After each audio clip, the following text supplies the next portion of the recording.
કે આપણું તત્વ નાદમાંથી પ્રકટ થાય છે.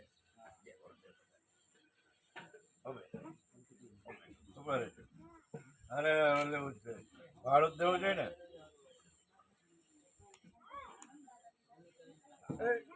ભલરિયા લઈ લે તું. હાલો હાલો હાલો. લઈ જા, બે.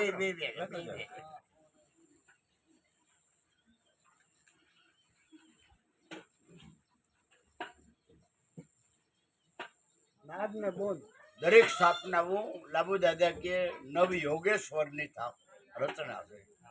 તો નવે યોગેશ્વર જ્ઞાની હતા, પણ એને ખબર હતી કે આ ઝીણામાં ઝીણી જે વાત છે એ જટ સમજાય નહીં. પણ આના લગતી આધ્યાત્મિક જ્ઞાન, આધ્યાત્મિક સમજણ માનવમાંથી માનવ માત્ર દેવ જ છે. ઘટોઘટમાં કુદરત બેઠો છે. એની દરેક રીતનો અભ્યાસ કરી સમજા કરીને મંદિરો ઊભા કરવામાં આવ્યા છે. એટલે આ ટકી ગયા છે. યોગેશ્વરે આ બધા મંદિરો ઊભા કરવામાં આવ્યા છે.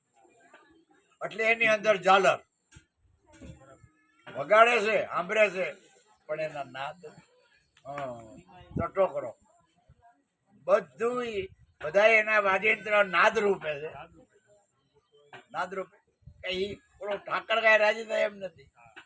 એ બધું એમાં એ પ્રેક્ટિકલમાંથી આધ્યાત્મિકમાં આવવા માટે થઈને એ સ્કૂલ ગોઠવી છે.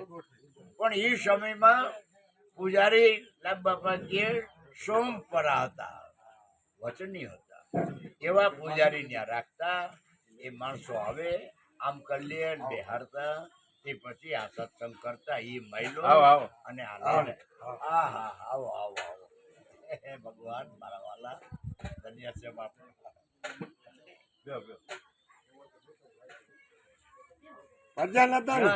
દરેક મહાપુરુષોએ આપણને શાન આવડી યાદ કરી છે. આ શાન કરી,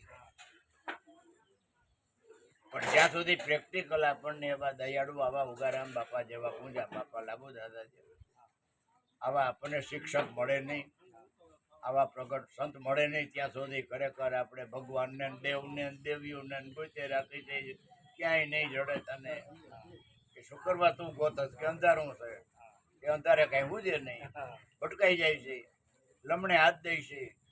આત્મા પરમાત્માના ભજન સિવાય ગમે એટલા યજ્ઞ, હોમ, હવન, જપ, તપ, તીરથ લાખો રૂપિયાના ખર્ચ કરો, તમારું સમાધાન નથી. એ પ્રસંગની છેલ્લા સંશય સિવાય કઈ રહે નહીં. સંશય જ રહે. આવડું મોટું ખીર સારું આમ તો ન થયું. પાણી ઢોળ ને પટેલ આવ્યા હતા ગઈ સાલ ભાઈ, મુંબઈ થી ચડાવ્યા હતા પિતૃ કાર્યમાં. બિચારા માંડ